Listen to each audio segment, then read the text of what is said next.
Un hombre muerto a puntapiés, cuento de Pablo Palacio. Cuando la intolerancia hacia lo diferente se vuelve violencia. A partir de la lectura de una noticia en la crónica roja del Diario de la Tarde, un ciudadano, que dice interesarse por la justicia, emprenderá una investigación que lo llevará a obtener algunas respuestas. Desde la primera lectura en la prensa, hasta la reconstrucción final de los hechos basada en las especulaciones del ciudadano investigador, el relato irá mostrando diversos temas, por ejemplo, la manipulación mediática, el deseo, la vergüenza y los miedos de una sociedad intolerante y violenta con lo diferente. Por Fernando Ciel. Un hombre muerto a puntapiés, es un cuento del escritor ecuatoriano Pablo Palacio, Loja, Ecuador, 25 de enero de 1906, Guayaquil, Ecuador, 7 de enero de 1947. Este relato, que da nombre al libro publicado en el año 1927 por la imprenta de la Universidad Central en la ciudad de Quito, además de ser el texto más emblemático de Palacio, es uno de los cuentos más representativos de la literatura ecuatoriana del siglo XX. Un hombre muerto a puntapiés, el libro, está compuesto de 9 relatos, la mayoría de ellos giran en torno a aspectos relacionados con el mundo jurídico. Esta primera obra del joven Pablo Palacio, que la escribe con apenas 20 años, después de graduarse de abogado, está muy influenciada por su formación académica. Son textos con los que Palacio, mediante un buen manejo del material narrativo, pretende provocar, a veces con cinismo, a veces con humor negro, las costumbres pacatas y provincianas de la sociedad de su época, dejando al desnudo las miserias de la cotidianeidad. El relato que analizaré en profundidad tiene como tema central la agresión, las conductas violentas y las problemáticas sociales que derivaban de la intolerancia a la aceptación de opciones sexuales diferentes, en el Quito que le tocó vivir a Pablo Palacio. El cuento transcurre en una época histórica, donde en Ecuador, la homosexualidad estaba calificada como un delito. De este detalle se desprenden algunos otros temas secundarios presentes en el relato, como, por ejemplo, la vergüenza, el ocultamiento y lo tendencioso de los medios de comunicación. En líneas generales el argumento es el siguiente: el personaje narrador lee en el periódico que un hombre ha muerto a puntapiés. No hay detalles del incidente, sin embargo, la noticia hace referencia a que la víctima era vicioso. El narrador se obsesiona en investigar los hechos que llevaron al homicidio, pero solo contará para su investigación, con el dato de que el hombre era vicioso, y con 2 fotografías que le facilita el comisario.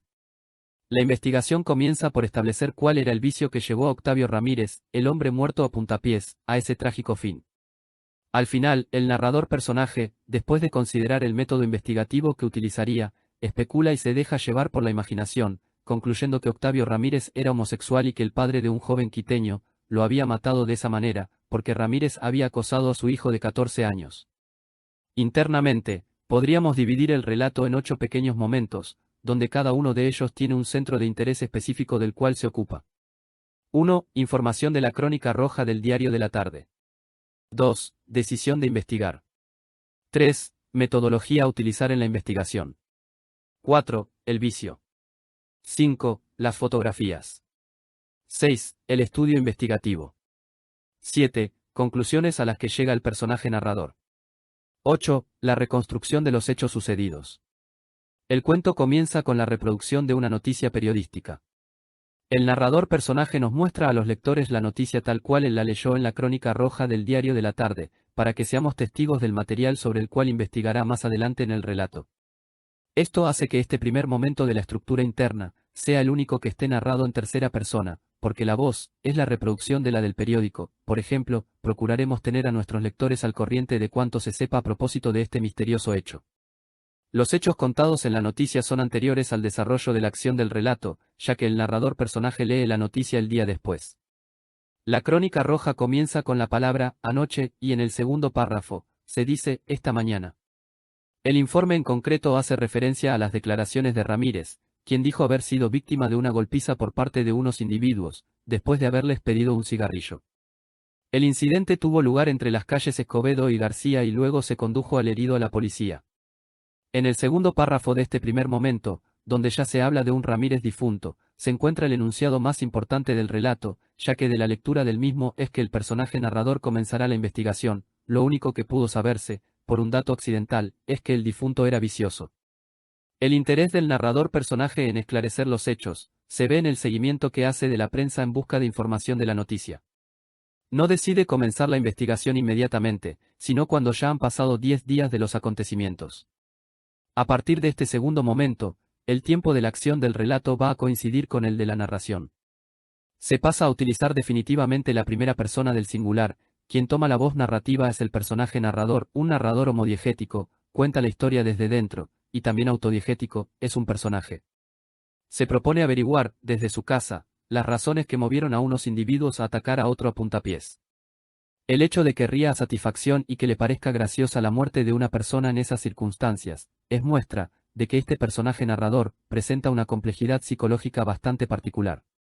Dice haber querido realizar un estudio experimental del hecho y luego haber descartado esa posibilidad, por parecerle más interesante estudiar las razones que llevaron a unos individuos a actuar de la manera que lo hicieron. Una vez resuelto ese punto, al mejor estilo Arthur Conan Doyle, encenderá su pipa, la que será un leitmotiv en la narración, y comenzará a investigar.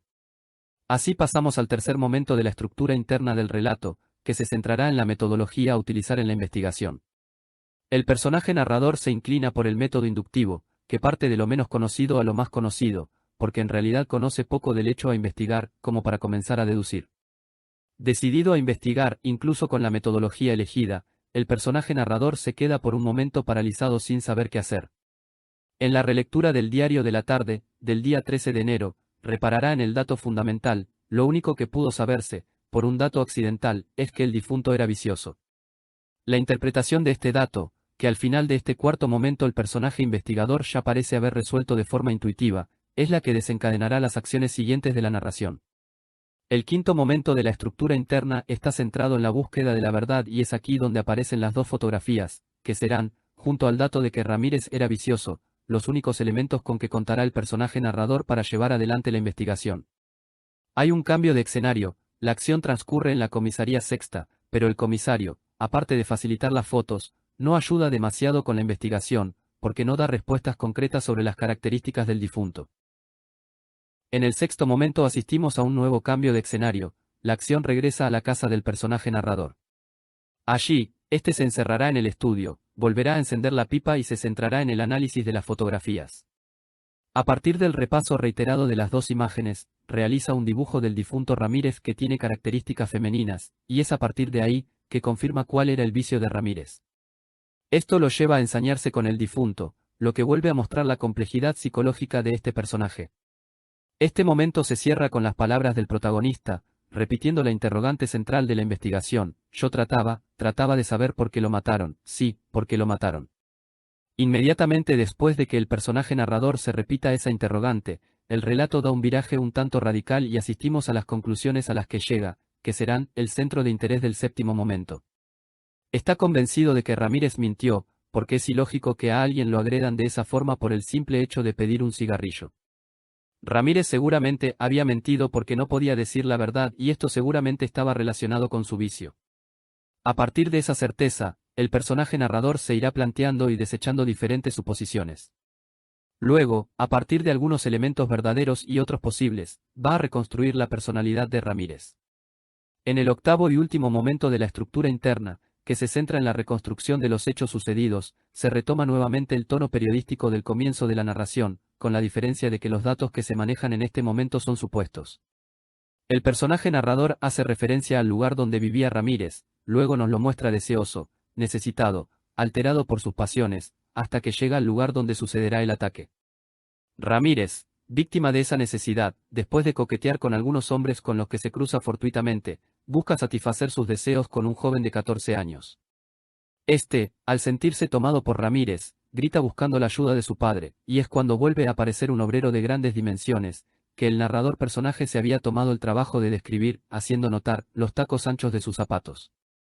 Después de interrogar con un insulto a Ramírez, el obrero le propina los 3 puntapiés que terminarán resultando fatales.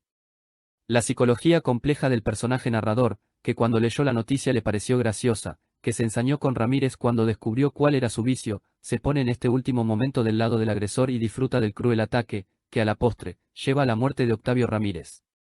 A modo de conclusión. En sucesivos pasajes del relato hice referencia a la complejidad psicológica del personaje narrador, complejidad que podríamos vincular con la de una personalidad enfermiza. El resultado al que llega este personaje, que dice interesarse por la justicia, es uno de los tantos posibles, ya que su investigación estuvo basada fundamentalmente en conjeturas, especulaciones y suposiciones. La noticia en sí, reproducida en el primer momento de la estructura interna, no es clara, deja lugar a la especulación, y de eso se sirvió el personaje narrador, poniendo como motor de su investigación develar el vicio de Ramírez. La genialidad de Pablo Palacio en este relato, además de crear ese personaje narrador tan complejo y particular, radica en que supo transmitirnos los deseos, las pasiones y los tormentos de Ramírez, el temor del muchacho de 14 años y la rabia de su padre, el obrero quiteño. Para terminar, y como conclusión, creo que la lectura, hoy, de Un hombre muerto a puntapiés, un relato que está próximo a cumplir 90 años, nos debería llevar al menos a la siguiente pregunta. ¿Hemos avanzado como humanidad en la integración social de personas con opciones sexuales diferentes? Evidentemente que desde la fecha de publicación del relato al día de hoy se ha avanzado mucho, pero aún falta, para que personas como Ramírez no vivan la tragedia de ser condenados por aquellos que, por sus prejuicios, temen, marginan o rechazan todo lo que resulta diferente a lo socialmente aceptado como válido.